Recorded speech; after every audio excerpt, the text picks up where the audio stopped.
Good afternoon, all of you. In the today's part of electrophilic substitution reactions of benzene, we will discuss 5 main reactions. That is the nitration, sulfonation, halogenation, Friedel-Crafts alkylation, and the Friedel-Crafts acylation.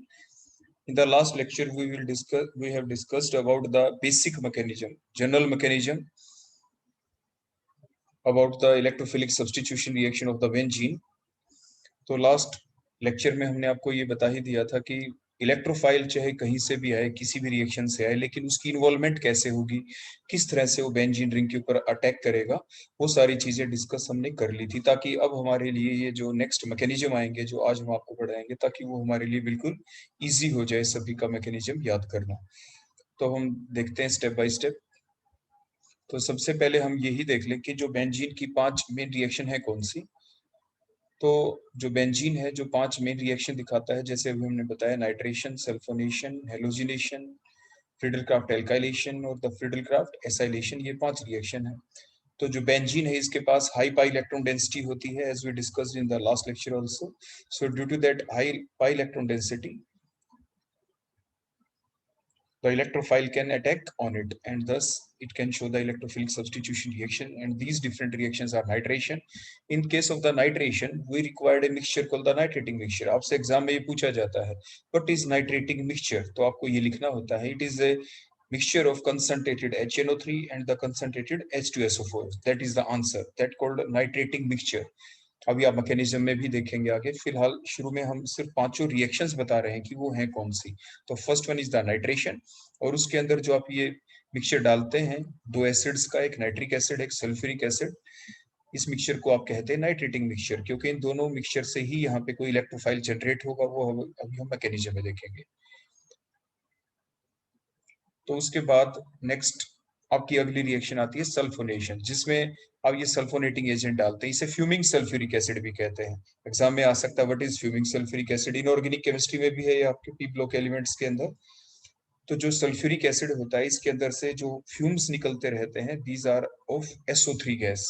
SO3 gas के fumes निकलते रहते हैं। और अगर आप इसको देखें, H2SO4 और SO3 दोनों को मिला दें आप आपस में, दोनों को मिलाने से बोलो फार्मूला क्या बनेगा, H2, सल्फर 2 हो गए तो S2O7, that also called oleum, OLEUM, आप इसे ओलियम भी कहते हैं। तो सल्फोनेशन रिएक्शन के दौरान क्या डाला जाता है, कौन है रिएजेंट, ओलियम कह सकते हैं आप इसे, फ्यूमिंग सल्फ्यूरिक एसिड कह सकते हैं आप इसे। तो ऐसे पूछा जाता है, name the reagent which is used for the nitration of the benzene. Nitrating mixture means sulphuric acid और नाइट्रिक एसिड का mixture. Name the reagent which is used in the sulfonation reaction. You can say the concentrated H2SO4 oblique SO3, or you can say the oleum or the fuming sulfuric acid. तो next जो reaction आती है इसके बाद, अगली 3 reaction एक जैसी होंगी कुछ, क्योंकि इनके अंदर जो साइड रिएजेंट होगा, को रिएजेंट होगा, वो एक जैसा होगा, AlCl3, जैसे भी आपको लिखा दिख रहा है। हेलोजिनेशन में कोई भी हेलोजन आप यूज कर देंगे, fluorine, chlorine, bromine and iodine, but out of these to, out of these different halogens, F2, Cl2, Br2 and I2, fluorine is the most reactive. आपने पढ़ा है ग्रुप 17 में, the most reactive one is the F2. It is the strongest oxidizing agent in the whole periodic table. पूरी periodic table में सबसे strong oxidizing agent कौन है, F2, fluorine है। आयोडीन आपका सबसे कम रिएक्टिव है, तो जिसकी वजह से आयोडीनेशन जो रिएक्शन चलती है वो सबसे स्लो होती है, इवन रिवर्सिबल होती है। और फ्लोरिनेशन आप बेंजीन के डायरेक्ट नहीं कर सकते हैं। अगर आप बेंजीन की डायरेक्ट फ्लोरिनेशन करते हैं तो explosion can take place due to the high reactivity of the F2। तो इसीलिए हम सिर्फ क्लोरिनेशन और ब्रोमिनेशन ही करते हैं। इस वजह से Cl2 ओब्लिक में ये क्या लिखा हमने, AlCl3, ये एक लेविस एसिड है। ग्रुप नंबर 13 में आपने पढ़ा था कि जो एल्यूमिनियम होता है, ग्रुप 13 में, 13 के आखिर में 3 है, एल्यूमिनियम 3 बॉन्ड बनाता है, तो Al के चारों तरफ 3 Cl है। तो ड्यू टू दैट जो एल्यूमिनियम है, क्योंकि वो सिर्फ 3 ही बॉन्ड बनाता है, तो क्या होगा, जो एल्यूमिनियम है इसके पास एक वैकेंट ऑर्बिटल होता है। देखो इस टाइप से ट्राइगोनल प्लेनर इसकी शेप होती है, और इसके पास एक ये वैकेंट ऑर्बिटल होता है। और इसलिए अपना ऑक्टेट कंप्लीट करने के लिए, क्योंकि इसको तो इलेक्ट्रॉन चाहिए, तो इलेक्ट्रॉन लेगा कहाँ से, जो भी हम मैकेनिज्म में आपको बताएंगे ही खैर आगे। ये Cl सिंगल बॉन्ड Cl जो है, ये with both electron, one of the Cl with both of the electron donates into the vacant orbital of the aluminium, और जिसकी वजह से जो ये बच गया पार्ट, देखो ये Cl पॉजिटिव, ये जो पार्ट है ये कहलाता है इलेक्ट्रोफाइल। ऐसे ही अगर ब्रोमिनेशन करते तो AlBr3 ले लेते हम और यहाँ पे Br2 ले लेते, तो इस टाइप से आपका इलेक्ट्रोफाइल जनरेट हो जाता है। क्या जनरेट हो जाता है आपका इलेक्ट्रोफाइल। तो फिलहाल अभी हम सिर्फ ये बता रहे हैं कि जो बेंजीन है वो कौन कौन सी मेन 5 रिएक्शन दिखाता है, नाइट्रेशन, सल्फोनेशन, हेलोजिनेशन, और नेक्स्ट आपकी आ जाती है स्टेप से फ्रीडल-क्राफ्ट एल्काइलेशन। देखो डिफरेंस आपने क्या दिखा, कॉमन चीज क्या है दोनों में, वही AlCl3 है। देखो दोनों में AlCl3 act as a Lewis acid. अब यहाँ पे भी क्या करेगा, जैसे हमने हेलोजिनेशन में भी आपको बताया था वैसा ही कुछ यहाँ पे देखो CH3Cl, और जो AlCl3 है देखो यहाँ पे इसके पास देखो 3 ही बॉन्ड बनाएगा, ग्रुप 13 का है ये एलिमेंट। देखो इस टाइप से इसके पास एक वैकेंट ऑर्बिटल है, तो with both of the electron Cl दोनों इलेक्ट्रॉन लेके और यहाँ पे डोनेट कर देता है। तो ये जो पार्ट बच गया इस कार्बन के ऊपर कैसा चार्ज आ जाएगा, इसके ऊपर आ जाएगा यहाँ पे positive charge, which act as the electrophile, जो इलेक्ट्रोफाइल का काम करेगा। तो ये फ्रीडल-क्राफ्ट एल्काइलेशन के दौरान जो R ग्रुप है, एल्काइल ग्रुप है, उसके ऊपर इस टाइप से पॉजिटिव चार्ज आ जाता है। और यहाँ पे अटैच कौन थे बोलो, ये आपकी Cl है यहाँ पे, क्लियर हो गया। तो इसी टाइप से नेक्स्ट आपकी रिएक्शन आ जाती है फ्रीडल-क्राफ्ट एसाइलेशन। देखो उसमें भी कुछ ऐसा ही है, देखो आपके जो ये एसाइल ग्रुप है CH3C डबल बॉन्ड O और ये Cl है देखो आगे, और उसी टाइप से ये AlCl3 है देखो, और ये AlCl3 के पास उसी टाइप से देखो वैकेंट ऑर्बिटल है। तो Cl दोनों इलेक्ट्रॉन के साथ क्या करेगा, अपने इलेक्ट्रॉन डोनेट किस में करेगा, ये एल्यूमिनियम को इलेक्ट्रॉन दे देगा, because it act as the Lewis acid, क्योंकि इसको अपना ऑक्टेट कंप्लीट करना है एल्यूमिनियम को, क्योंकि इसके चारों तरफ सिर्फ 3 ही बॉन्ड आपको दिख रहा है, 3 ही Cl है, तो एक बॉन्ड में 2 इलेक्ट्रॉन, तो 6 इलेक्ट्रॉन है, 2 इलेक्ट्रॉन और चाहिए इसको ऑक्टेट कंप्लीट करने के लिए एल्यूमिनियम को। So it act as the Lewis acid, it can easily take the electron, तो ये आराम से इलेक्ट्रॉन ले सकता है। तो देगा कौन, यहाँ से Cl दोनों इलेक्ट्रॉन लेके जाता है और इसमें बॉन्ड बना लेता है। तो ये जो हिस्सा बच गया पीछे, इसमें किसके ऊपर आया पॉजिटिव चार्ज, ये कार्बन के ऊपर आ जाएगा पॉजिटिव चार्ज, एसाइलियम आयन है, एसाइलेशन रिएक्शन कहलाएगी आपकी। तो इस तरह से ये 5 रिएक्शन के बारे में आपने देखा जो अभी हम पढ़ने वाले हैं। तो पहले में प्रोडक्ट क्या बनेगा बोलो, बेंजीन के ऊपर NO2 ग्रुप लग जाएगा, तो नाइट्रेशन रिएक्शन में नाइट्रोबेंजीन बनेगा। सल्फोनेशन में क्या होगा, बेंजीन के ऊपर SO3H ग्रुप लग जाएगा, तो benzene sulphonic acid will be the product. Halogenation में क्या होगा, हेलोजिनेशन के अंदर बेंजीन के ऊपर Cl लग जाएगा, Br है तो Br लग जाएगा, तो क्लोरोबेंजीन और द ब्रोमोबेंजीन। एल्काइलेशन में क्या होगा, एल्काइलेशन में बेंजीन के ऊपर R ग्रुप लग जाएगा, यहाँ पे हमने CH3Cl ले रखा है, तो ये कोई भी हो सकता है, ये C2H5 भी हो सकता था, मीन्स RCl अगर हम लिखते तो यहाँ पे, तो ये CH3 लग जाए तो इसे टॉल्विन कहते हैं। इसी टाइप से एसाइलेशन रिएक्शन है, तो बेंजीन के ऊपर कौन सा ग्रुप लगेगा, COCH3, इसे आप एसिटो, COCH3 is called the एसिटो group, ये एसिटो ग्रुप है।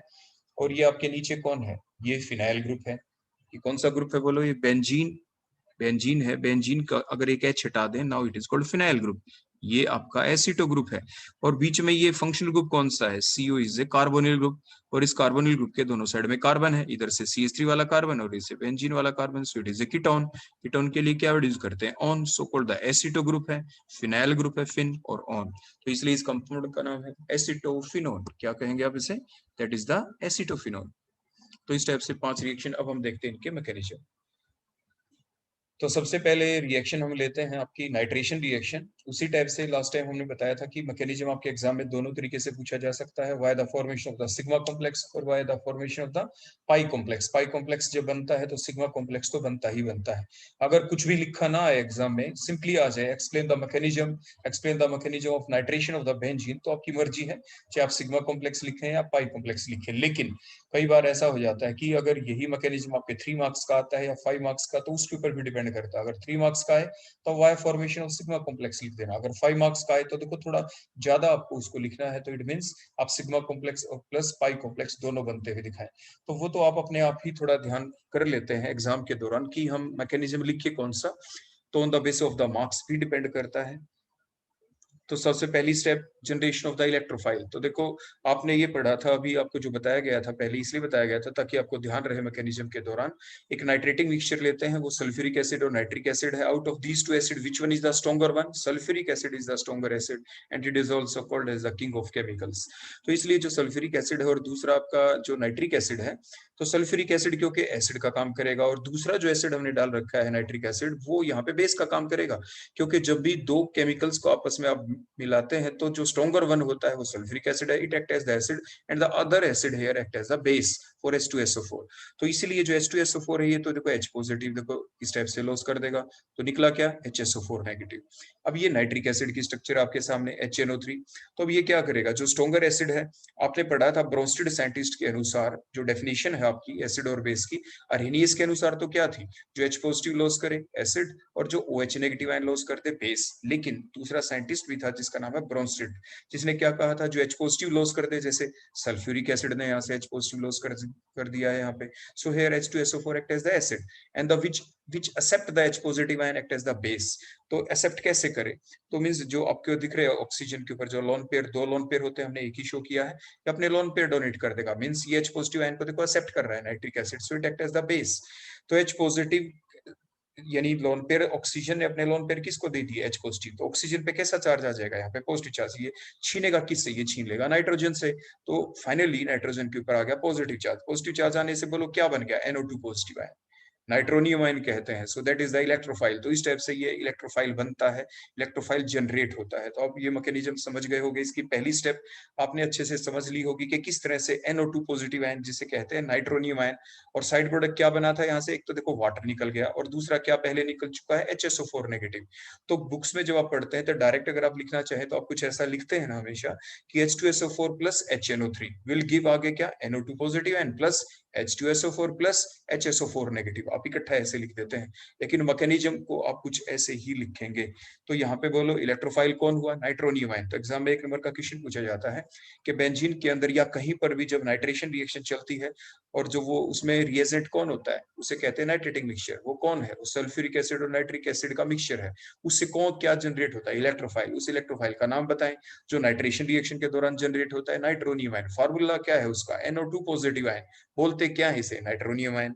तो यानी डिफरेंट वेज हो सकते हैं किसी भी क्वेश्चन को पूछने के, तो 1-1 नंबर के क्वेश्चन ऐसे आ सकते हैं, और बड़ा क्वेश्चन तो है ही कि explain the mechanism of nitration of the benzene. तो आप ऐसे छोटे छोटे क्वेश्चन भी ध्यान रखेंगे।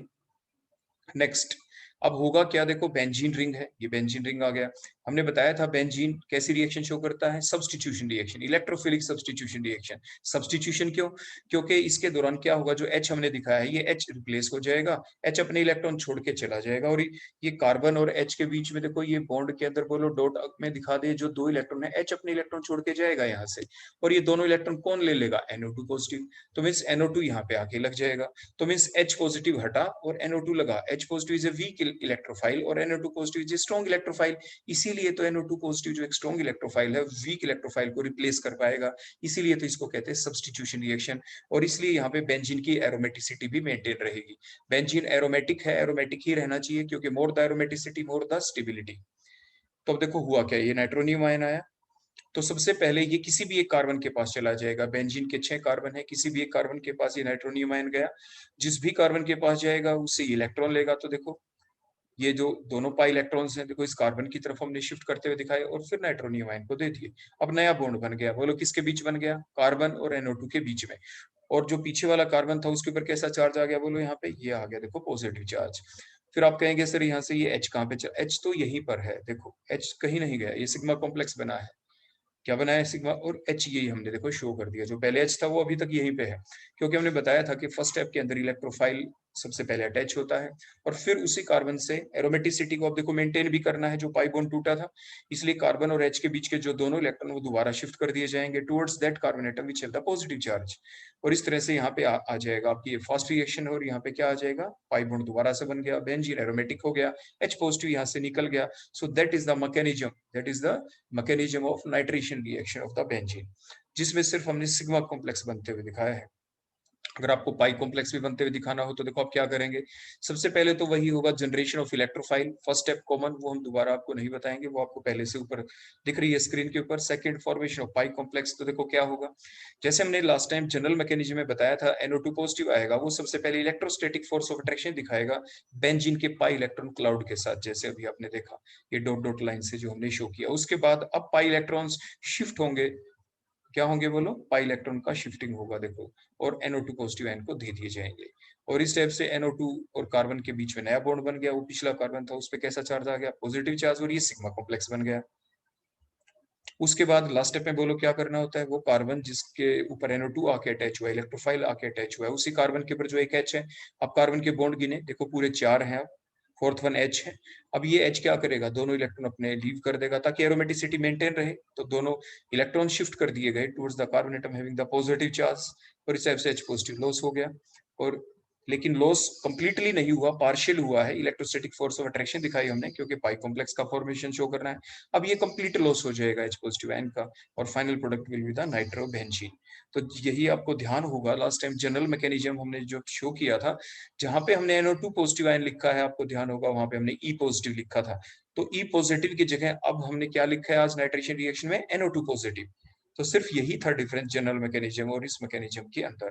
तो सिग्मा कॉम्प्लेक्स के फॉर्मेशन के थ्रू भी आ सकता है, और सिग्मा और पाई कॉम्प्लेक्स फॉर्मेशन के थ्रू भी मैकेनिज्म पूछा जा सकता है। और छोटे छोटे एक एक नंबर के क्वेश्चन आपसे क्या क्या पूछे जा सकते हो आपको बता दिया गया। सो that is the nitration reaction. तो नाइट्रेशन जो रिएक्शन है, इसको करने के लिए हम कोई और रिएजेंट भी यूज कर सकते हैं। ये जो नाइट्रेटिंग मिक्सचर हमने लिया, इसके अलावा और हम क्या क्या यूज कर सकते हैं, जैसे अभी आपने देखा NO2 पॉजिटिव और chlorate ion, NO2 positive ClO4 negative, या NO2 पॉजिटिव HSO4 नेगेटिव, या NO2 positive BF4 negative. Means देखो इसमें दो पार्ट, एक पॉजिटिव और एक नेगेटिव, हमें तो NO2 पॉजिटिव ही चाहिए। तो मींस अगर आप नाइट्रेटिंग मिक्सचर यूज ना करना चाहें, तो नाइट्रेशन जब कभी भी बेंजीन में करानी हो और एग्जाम में या किसी कम्पिटेटिव एग्जाम में ऑप्शन आ जाए, तो ऑल ऑफ देम बन जाएगा, अगर ये ऑप्शन भी साथ के साथ दे दी जाए तो, because these can act as the nitrating agents. तो नेक्स्ट अब हम अपनी रिएक्शन देखते हैं, that is the sulphonation reaction. देखो जितनी भी रिएक्शन है जो अभी आज हम पढ़ने वाले हैं, नाइट्रेशन में इलेक्ट्रोफाइल के ऊपर कैसा चार्ज था, positive charge, but only one reaction which we will study today is the sulfonation reaction in which the electrophile is neutral one। Electrophile क्या होगा, न्यूट्रल होगा, वो सल्फोनेशन रिएक्शन है। और इसमें SO3, जैसे मैंने पीछे आपको बताया था, जो फ्यूमिंग सल्फ्यूरिक एसिड SO3 जो है, जो फ्यूम्स निकलते हैं, जो गैस है, which act as the electrophile है। तो अब देखें, देखो जनरेशन ऑफ इलेक्ट्रोफाइल, तो सबसे पहले सल्फ्यूरिक एसिड, जैसे मैंने आपको पहले बताया था, H पॉजिटिव आयन इसने लॉस किया, HSO4 नेगेटिव आया। सेकंड मोल लिखा हमने सल्फ्यूरिक एसिड का, देखो ये दूसरा मोल है सल्फ्यूरिक एसिड का, means we have the two moles of sulphuric acid which will react with each other in such a way, जैसे आप देख रहे हैं। तो out of these two moles of the H2SO4, one of the mole act as the acid, other mole act as the base. तो जो पहला मोल था जिसने H पॉजिटिव आयन लॉस किया, उसने क्या किया, जो दूसरा मोल है सल्फ्यूरिक एसिड का, उसके पास उसने क्या किया, अपने लोन पेयर डोनेट किया ऑक्सीजन के ऊपर जो लोन पेयर थे, और साथ के साथ पीछे सल्फर से देखो इलेक्ट्रॉन छीन लिए गए। इलेक्ट्रॉन छीन लिए सल्फर से, तो सल्फर के ऊपर कैसा चार्ज आ जाएगा, पॉजिटिव चार्ज। लेकिन अब क्या करे, ये ऑक्सीजन क्या करेगा, ये सल्फर क्या करेगा, इलेक्ट्रॉन देखो छीन लिए इसने, कैसे, जो सल्फर के ऊपर जो पीछे ऑक्सीजन था और H के बीच जो बॉन्ड था, दोनों इलेक्ट्रॉन सल्फर की तरफ डोनेट कर दिए गए। S और O के बीच में जहां पे आपके सिंगल बॉन्ड दिख रहा है, यहाँ पे कैसा बॉन्ड आ जाएगा, डबल बॉन्ड। तो ओवरऑल क्या निकला यहाँ से, देखो एक तो SO3 गैस बन गई, देखो दो तो डबल बॉन्ड पहले से थे, एक नया डबल बॉन्ड अभी बना जो OH बॉन्ड के टूटने के बाद बना, और एक ये वाटर निकल गया, देखो ये H2O प्लस में, यहाँ से H पॉजिटिव भी आया था तो H3O पॉजिटिव बन गया, प्लस में HSO4 नेगेटिव। सो इलेक्ट्रोफाइल कौन है आपका, SO3। SO3 is the electrophile which is the neutral one। तो आपसे पूछा जाए वो कौन सी रिएक्शन जिसमें इलेक्ट्रोफाइल न्यूट्रल होता है, तो वो आपका कौन है, वो आपकी सल्फोनेशन रिएक्शन होती है।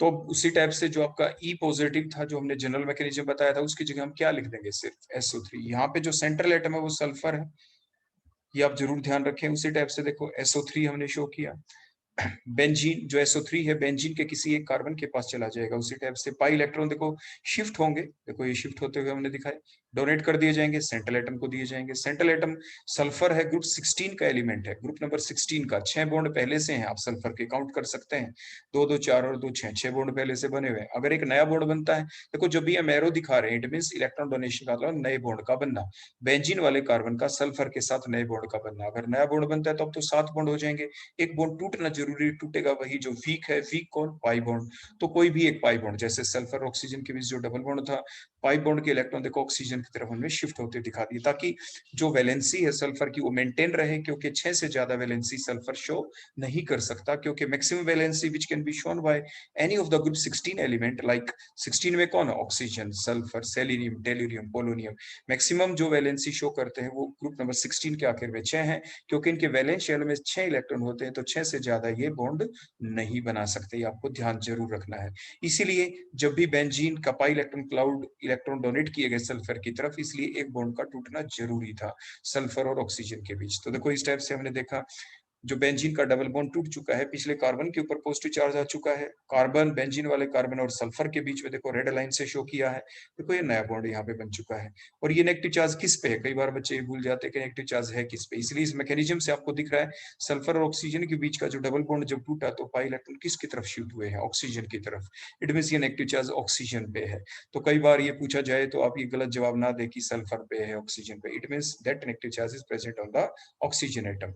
अब लास्ट स्टेप है, लास्ट स्टेप में बोलो क्या होता है, एक ये स्ट्रॉन्ग इलेक्ट्रोफाइल आया था SO3, अब ये कौन हटेगा यहाँ से, आपका वीक इलेक्ट्रोफाइल, वो कौन होता है, बेंजीन के ऊपर जो H अटैच है, ये सिग्मा कॉम्प्लेक्स में ना, देखो ये जो H प्रेजेंट है, अब ये वीक इलेक्ट्रोफाइल है, ये क्या करेगा, बेंजीन की एरोमेटिसिटी मेंटेन करनी है, जो पाई बॉन्ड अभी टूटा था उसको दोबारा बनाना है, इसलिए कार्बन और हाइड्रोजन के बीच के जो सिग्मा बॉन्ड के इलेक्ट्रॉन है वो दोबारा देखो इधर शिफ्ट कर दिए गए, ताकि दोबारा से वो पाई बॉन्ड बन जाए और बेंजीन की एरोमेटिसिटी मेंटेन रहे। तो इस टाइप से H पॉजिटिव आयन लॉस हो गया और आपके फाइनल प्रोडक्ट बन गया बेंजीन सल्फोनिक एसिड। जो H पॉजिटिव यहाँ से लॉस हुआ वो SO3 जो नेगेटिव है उसके पास, नेगेटिव के पास H पॉजिटिव आ गया और फाइनल प्रोडक्ट बन गया आपका बेंजीन सल्फोनिक एसिड। तो ये था आपका via the formation of the sigma complex. Similarly अगर हम पाई कॉम्प्लेक्स को भी उसी टाइप से बनते हुए दिखाएं तो सेम रहेगा मैकेनिज्म, जनरेशन तो उसी टाइप से जो हमने ऊपर शो कर दिया। देखो सबसे पहले SO3 आएगा, इसकी पाई इलेक्ट्रॉन क्लाउड के साथ बोलो क्या दिखाएंगे, इंटरेक्शन, तो ये पाई कॉम्प्लेक्स बन गया। उसके बाद अब पाई इलेक्ट्रॉन की क्लाउड की देखो शिफ्टिंग दिखाएंगे आपके पाई उस कार्बन की तरफ, फिर वो कार्बन दोनों इलेक्ट्रॉन सल्फर को दे देगा, सल्फर के साथ बॉन्ड हो गए, एक ऑक्सीजन उन इलेक्ट्रॉन्स को अपनी तरफ ले लेगा, जिसकी वजह से आपकी जो वैलेंसी वो मेंटेन रही सल्फर की, और उसी टाइप से आपका इंटरमीडिएट बन गया जैसे ऊपर बना था, that is the sigma complex. अब लास्ट स्टेप के अंदर क्या दिखाना होता है कि वो कार्बन जिसके ऊपर आपका स्ट्रॉन्ग इलेक्ट्रोफाइल आके लगा था उसी के ऊपर एक H भी है, आप वैलेंसी काउंट कर सकते हैं कार्बन की, 1 2 3 4 बॉन्ड है, फोर्थ वन H है, दोनों इलेक्ट्रॉन शिफ्ट होंगे इधर और दोबारा से डबल बॉन्ड बन जाएगा, लेकिन कंप्लीट लॉस नहीं होगा H पॉजिटिव आयन का, अभी उस इलेक्ट्रोस्टैटिक फोर्स ऑफ अट्रैक्शन के द्वारा अट्रैक्टेड है, पाई कॉम्प्लेक्स फिर से बना, अब कंप्लीट लॉस हो जाएगा H पॉजिटिव आयन का और फाइनल प्रोडक्ट आपका बन गया लॉस का मतलब वो यहाँ से हट जाएगा और SO3 नेगेटिव के साथ जाके अटैच हो जाएगा और फाइनल प्रोडक्ट आपका बन गया बेंजीन सल्फोनिक एसिड। तो ये थी आपकी सल्फोनेशन रिएक्शन। इसके बाद नेक्स्ट हम देखते हैं हमारी अगली reaction, that is the halogenation reaction. Halogenation में जैसे मैंने बिल्कुल फर्स्ट स्लाइड के अंदर भी आपको बताया था कि कोई भी हेलोजन हो सकता है, मेनली दो ही होंगे, क्लोरीनेशन ब्रोमिनेशन। हमने बताया था फ्लोरिनेशन क्यों नहीं हो सकती, क्योंकि बेंजीन की जब फ्लोरिनेशन करते हैं तो एक्सप्लोजन हो जाता है, प्रोडक्ट ही बहुत कम अमाउंट में बनेगा due to the high reactivity, high oxidising nature of the fluorine. और आयोडीनेशन बहुत स्लो रिएक्शन होती है, वो होती है, उसके बारे में भी आपको बाद में बता दिया जाएगा।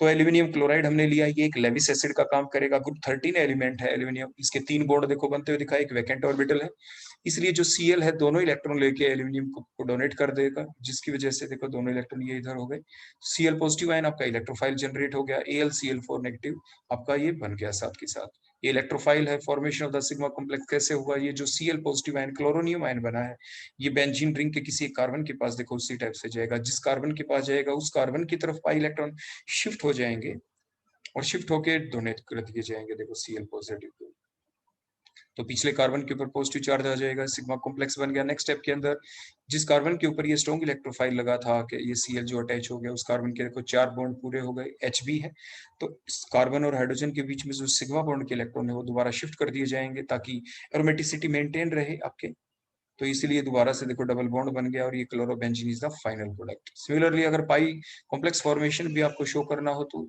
जनरेशन ऑफ इलेक्ट्रोफाइल तो सेम रहेगा।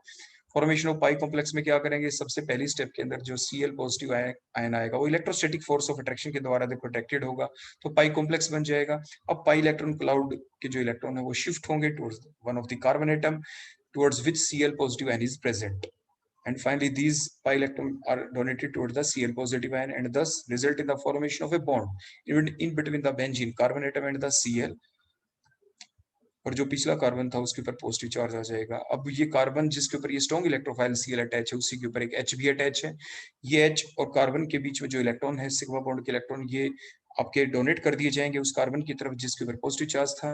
एक बॉन्ड में 2 इलेक्ट्रॉन है, 2 इलेक्ट्रॉन शिफ्ट करने से एक नया बॉन्ड बना, पाई बॉन्ड बन गया, दोबारा से बेंजीन एरोमेटिक हो गया, लेकिन पार्शियल लॉस हुआ यहाँ पे इसलिए पाई कॉम्प्लेक्स बन गया। अब कंप्लीट लॉस होगा लास्ट स्टेप के अंदर और इस स्टेप से क्लोरोबेंजीन आपका बन गया यहाँ पे। So that is the mechanism of halogenation reaction of the benzene. इसके बाद नेक्स्ट हम देखते हैं कि अगर हम ब्रोमिनेशन यूज करते हैं तो उसमें क्या होगा। तो बिल्कुल इसी टाइप से हम यूज करते हैं। ब्रोमिनेशन के अंदर क्या यूज करते हैं बोलो, आप FeBr2 भी यूज कर सकते थे, या जैसे पीछे जो आपने यूज किया था Br2 Br3 वो भी यूज कर सकते हैं। लेकिन जैसे अभी हमने बताया FeBr2 भी यूज कर सकते हैं, क्योंकि Fe और Br2 जब हम एक्सेस में लेते हैं तो फिर क्या बनता है, यही चीज बनेगी। FeBr2 के बीच रिएक्शन होकर FeBr3 बन जाएगा, और Br2 तो है ही, मीन्स वही चीज जनरेट हो जाएगी, मीन्स Br2 लिख में FeBr3, देखो इस टाइप से रिएक्शन चलेगी, FeBr3 प्लस Br2 बन जाता है। और उसी टाइप से जो Br2 है उसमें किसी एक कार्बन की तरफ आपके एक के ऊपर स्लाइट नेगेटिव पॉजिटिव चार्ज आ जाएगा, लेकिन वो सिर्फ तभी आएगा जब आपके FeBr3 Br2 को अप्रोच करता है, तो इंड्यूस्ड डाइपोल इसके अंदर बन जाता है। So one of the Br दोनों इलेक्ट्रॉन लेके, और जो आयरन है उसके जो वैकेंट ऑर्बिटल है उसी टाइप से जैसे हमने AlBr3 बता रहे थे, आयरन के एक डी ब्लॉक एलिमेंट है जिसके पास वैकेंट डी ऑर्बिटल होते हैं, तो उसी टाइप से ब्रोमोनियम आयन आपका यहाँ पे बन गया इलेक्ट्रोफाइल। और आयोडीनेशन के केस में ये एक रिवर्सिबल रिएक्शन, जैसे आपको बताया गया था कि आपके जो आयोडीन है वो सबसे कम रिएक्टिव होता है out of the fluorine chlorine bromine and the iodine. तो जब आयोडीन के साथ रिएक्शन चलती है, देखो इस टाइप से, हम मैकेनिज्म शो नहीं कर रहे, वो तो हमने पीछे बता ही दिया था। तो H हटेगा, वीक इलेक्ट्रोफाइल, और I वहां पे जाके लग जाएगा, लेकिन जो HI as a side product बना है ये दोबारा रिएक्ट कर जाएगा, आपके रिवर्सिबल रिएक्शन है, दोबारा रिएक्ट कर जाएगा, और दोबारा रिएक्ट करेगा, दोबारा I2 बन जाएगा, और H लग के दोबारा बेंजीन आपका बन सकता है। ताकि ये रिएक्शन फॉरवर्ड डायरेक्शन में चलती रहे, रिएक्शन रिवर्सिबल ना रहे, इसलिए हम इसमें डालते हैं स्ट्रॉन्ग ऑक्सीडाइजिंग एजेंट हम डाल देंगे, क्योंकि HI एक स्ट्रॉन्ग रिड्यूसिंग एजेंट है, तो HNO3 एक स्ट्रॉन्ग ऑक्सीडाइजिंग एजेंट है। तो क्या होगा, तो जिसकी वजह से यहाँ पे क्या हो जाएगा कि जो HI है, देखो साइड में हम करके दिखाते हैं, HI प्लस HI 2 मोल ऑक्सीडाइजिंग एजेंट O प्रोवाइड करेगा, तो जो इसके जो दो H है, H2 मिलके और O के साथ मिलके क्या बन गया, H2O प्लस में क्या निकला, I2। तो कहने का मतलब क्या है कि अगर इस रिएक्शन के दौरान हम HNO3 और डाल देते हैं तो क्या होगा, जो HI साइड प्रोडक्ट बनता है वो दोबारा आयोडोबेंजीन के साथ रिएक्ट नहीं करेगा, रिएक्शन बैकवर्ड डायरेक्शन में नहीं जाएगी, रिएक्शन फॉरवर्ड डायरेक्शन में चलती रहेगी, और इस टाइप से I2 बन जाएगा। और I2 का बनना अच्छा है क्योंकि I2 further react with benzene and thus the reaction becomes more forward। तो यही हमने ऊपर लिखा भी था, during the iodination the strong oxidising agents are used, why exam में पूछा जा सकता है, because these strong oxidizing agents convert the HI into I2। ये जो स्ट्रॉन्ग ऑक्सीडाइजिंग एजेंट है लाइक HNO3 HiO4 भी आप यूज कर सकते हैं, वो क्या करेगा, वो HI को किस में कन्वर्ट करेगा, I2 में, और I2 किसके साथ रिएक्ट करता है ऊपर अपने रिएक्शन को बेंजीन के साथ, and reaction becomes more forward. तो ये था आयोडीनेशन के बारे में। नेक्स्ट हम देखते हैं कि हमारी जो एल्काइलेशन और एसाइलेशन रिएक्शन का मैकेनिज्म क्या है। अगर आप एल्काइलेशन रिएक्शन देखें तो देखो उसमें क्या होगा, उसी टाइप से जैसे हमने बताया, जैसे Cl2 क्लोरीनेशन में देखा था, वही आपका लेविस एसिड है, Cl दोनों इलेक्ट्रॉन लेके किसको डोनेट करेगा, एल्यूमिनियम के वैकेंट ऑर्बिटल के अंदर, R के ऊपर पॉजिटिव चार्ज आ जाएगा, AlCl4 नेगेटिव बन जाएगा, R पॉजिटिव एल्काइलियम आयन है जो इलेक्ट्रोफाइल का काम करेगा, बेंजीन के किसी एक कार्बन के पास जाएगा, ये R positive, pi electron cloud shift कर दिए जाएंगे, R को दे दिए जाएंगे, कार्बन और R के बीच में नया बॉन्ड बन गया, पिछले कार्बन के ऊपर देखो पॉजिटिव चार्ज है। अब एरोमेटिसिटी को मेंटेन करने के लिए क्या होगा, जिसके ऊपर ये स्ट्रॉन्ग इलेक्ट्रोफाइल आके लगा है, आपका R उसी कार्बन के ऊपर अभी H है, दोनों कार्बन और H के बीच के सिग्मा बॉन्ड के इलेक्ट्रॉन डोनेट कर दिए जाएंगे, दोबारा से पाई बॉन्ड बनेगा to maintain the aromaticity, so that is the final product, आपका एल्काइल बेंजीन बन जाएगा। CH3 की R की वैल्यू CH3 होती तो methyl benzene and so on. अगर हम इसी टाइप से पाई बॉन्ड फॉर्मेशन, पाई कॉम्प्लेक्स फॉर्मेशन भी देखें, फर्स्ट स्टेप तो कॉमन है, तो पाई फॉर्मेशन में क्या होगा, आर पॉजिटिव सबसे पहले बोलो क्या करता है, आपके electrostatic force of attraction show करेगा, तो पाई कॉम्प्लेक्स बन गया। अब पाई इलेक्ट्रॉन के क्लाउड शिफ्ट होंगे towards one of the carbon atom towards which are positive is present, pi electron shift हुए कार्बन की तरफ और वो आर पॉजिटिव को दे दिए गए, और उसके बाद उसी टाइप से देखो ये सिग्मा कॉम्प्लेक्स बन गया जैसे अभी ऊपर बनते हुए दिखाया था। इस कार्बन जिसके ऊपर आर है उसके ऊपर एक एच भी अटैच है, क्योंकि अभी 3 बॉन्ड दिख रहे हैं, फोर्थ वन एच है, ये कार्बन और एच के बीच के दोनों इलेक्ट्रॉन दोबारा शिफ्ट कर दिए जाएंगे टू मेंटेन द एरोमेटिसिटी, लेकिन पार्शियल लॉस होगा, इलेक्ट्रोस्टैटिक फोर्स ऑफ अट्रैक्शन है इस लिविंग इलेक्ट्रोफाइल के साथ, तो पाई कॉम्प्लेक्स बन गया, कंप्लीट लॉस होगा H पॉजिटिव आयन का, तो इस टाइप से आपका फाइनल प्रोडक्ट बन जाएगा। लेकिन अब यहाँ पे ये है कि ये जो आपका फ्रीडल-क्राफ्ट एल्काइलेशन जो रिएक्शन है इसकी कमी क्या है, इसकी कमी ये है कि इसमें रीअरेंज्ड प्रोडक्ट बन सकते हैं। हमने पीछे जो हमारे कार्बोकैटायन का लेक्चर था, हमने पढ़ा था कि कार्बोकैटायन प्राइमरी है तो सेकेंडरी में कन्वर्ट हो सकता है, सेकेंडरी है तो टर्शियरी में कन्वर्ट हो सकता है, तो इसलिए rearranged product can be form during the Friedel-Crafts alkylation reaction. जो प्रोडक्ट हम बनाना चाहते हैं वो ना बने, कोई और बन जाए। जैसे आप इस रिएक्शन को देखिए, मान लीजिए हम चाहते हैं बेंजीन के ऊपर 1 2 3 कार्बन है, प्रोपाइल ग्रुप लग जाए, आर की वैल्यू क्या हो जाए, प्रोपाइल, तो क्या होगा, हमने ये रिएक्शन की, लेकिन ये और दोनों प्रोडक्ट बनते हैं, प्रोपाइल भी बनता है, आइसोप्रोपाइल भी बनता है, लेकिन मेजर प्रोडक्ट आपका आइसोप्रोपाइल वाला है। माइनर प्रोडक्ट है जो आपको दिख रहा था, जो आपने सोचा कि सीधा प्रोपाइल ग्रुप लग जाता, जैसे ये तो आर ही ग्रुप है, बोलो ये कौन सा ग्रुप है, ये आर, तो बेंजीन के ऊपर देखो ये आर ग्रुप लग जाना चाहिए सीधा, सीएल हट के एच हटे और ये आर ग्रुप लग जाए, लेकिन ये तो माइनर प्रोडक्ट है, ऐसा क्यों हुआ, यही तो इसकी लिमिटेशन है। देखो सबसे पहले जनरेशन, तो उसी टाइप से सीएल दोनों इलेक्ट्रॉन लेके जाएगा और इस टाइप से ये कार्बोकेटाइन बन जाएगा। जो कार्बोकेटाइन आपने बनते हुए देखा, ये प्राइमरी कार्बोकेटाइन है। क्या होगा, वो कार्बन जिस पे पॉजिटिव चार्ज है उसके साथ वाला जो कार्बन है, वो जो एच लगा हुआ है, वो दोनों इलेक्ट्रॉन लेके, देखो दोनों इलेक्ट्रॉन के साथ, हाइड्राइड शिफ्ट कहते हैं इसे, आपको पहले भी बताया गया था कार्बोकेटाइन में, तो दोनों इलेक्ट्रॉन लेके CH2 पे चला गया, तो इसलिए वहां पे तो CH3 बन गया, पिछले कार्बन के ऊपर पॉजिटिव चार्ज आ गया, इसलिए ये कन्वर्ट हुआ, हाइड्राइड शिफ्ट इसलिए हुई क्योंकि पहले वाला कार्बन कार्बोकेटाइन जो है प्राइमरी है, क्योंकि वो कार्बन जिसपे पॉजिटिव चार्ज वो एक ही कार्बन से अटैच है। अब ये सेकेंडरी में कन्वर्ट हो गया कि ये कार्बन जिसपे पॉजिटिव चार्ज ये दो दो कार्बन से अटैच है, so it is the secondary carbocation. तो secondary carbocation is more stable. अब ये इलेक्ट्रोफाइल का करेगा काम, पिछले वाला भी इलेक्ट्रोफाइल का काम करेगा, लेकिन दो दो इलेक्ट्रोफाइल है आपके मिक्सचर में, एक तो प्राइमरी कार्बोकेटाइन वाला इलेक्ट्रोफाइल, एक सेकेंडरी वाला, किसकी अमाउंट ज्यादा होगी, सेकेंडरी वाले की, because it is more stable. तो इसीलिए अब क्या होगा, देखो ये सेकेंडरी कार्बोकेटाइन वाला भी अटैक करेगा, प्राइमरी वाला भी, प्रोडक्ट दोनों बनेंगे, लेकिन ज्यादा वो बनेगा ना जो ज्यादा अमाउंट में प्रेजेंट है मिक्सचर में, वो ज्यादा स्टेबल वाला कार्बोकेटाइन है। तो जो सेकेंडरी कार्बोकेटाइन है ये एक स्ट्रॉन्गर इलेक्ट्रोफाइल है, ज्यादा स्टेबल इलेक्ट्रोफाइल है देन द प्राइमरी वाला। तो अभी हम प्राइमरी वाला तो सीधा अटैक हो ही जाएगा, हम सेकेंडरी वाले के साथ अटैक करते हुए दिखाते हैं उसी टाइप से। देखो पाई इलेक्ट्रॉन क्लाउड शिफ्ट हुए कार्बन की तरफ और इसको डोनेट कर दिए गए, पिछले कार्बन के ऊपर पॉजिटिव चार्ज, तो आपको पता है वो कार्बन जिसके पास इलेक्ट्रोफाइल लगा था उसी के ऊपर एक एच अटैच है, दोनों सी और एच के बॉन्ड के सिग्मा बॉन्ड इलेक्ट्रॉन दोबारा डोनेट किए जाएंगे टू मेंटेन द एरोमेटिसिटी, दोबारा से पाई बॉन्ड बन जाएगा, उस टाइप से प्रोडक्ट बना, that will be the major product. ये क्या बन जाएगा बोलो, आपका मेजर प्रोडक्ट। नेक्स्ट हम देखते हैं कि इसमें पॉली सब्स्टिट्यूटेड प्रोडक्ट भी बन सकते हैं इस रिएक्शन के दौरान। देखो वो कैसे, हमने एल्काइलेशन रिएक्शन की, आर ग्रुप लग गया, हमने पीछे आपको रेजोनेंस इफेक्ट पढ़ाया था जिसमें आपने देखा था बेंजीन के ऊपर जो आर ग्रुप लगा हुआ होता है इसका प्लस आर इफेक्ट होता है, तो जिसकी वजह से क्या होगा, फर्दर रिएक्शन टेक्स प्लेस। अगर हम RCl को एक्सेस में ले लेते हैं तो फर्दर रिएक्शन टेक्स प्लेस, और प्लस आर इफेक्ट है तो कहां पे अटैक करेगा, आने वाला इलेक्ट्रोफाइल इधर at the ortho and the para position. तो देखो हर एक ऑर्थो पैरा पोजीशन के ऊपर हमने आर ग्रुप लगा दिए, मींस पॉली सब्स्टिट्यूटेड प्रोडक्ट बन जाते हैं। हम तो चाहते थे मोनो सब्स्टिट्यूटेड प्रोडक्ट बने, तो मोनो सब्स्टिट्यूटेड प्रोडक्ट ना बन के यहाँ पे पॉली सब्स्टिट्यूटेड प्रोडक्ट बन जाता। अगर हम चाहे मोनो सब्स्टिट्यूटेड प्रोडक्ट बने, एक ही आर लगे, तो हमें कैलकुलेटेड अमाउंट के अंदर RCl को डालना होगा, अदरवाइज फर्दर रिएक्शन चलती रहेगी, रुकेगी नहीं। यही तो है लिमिटेशन।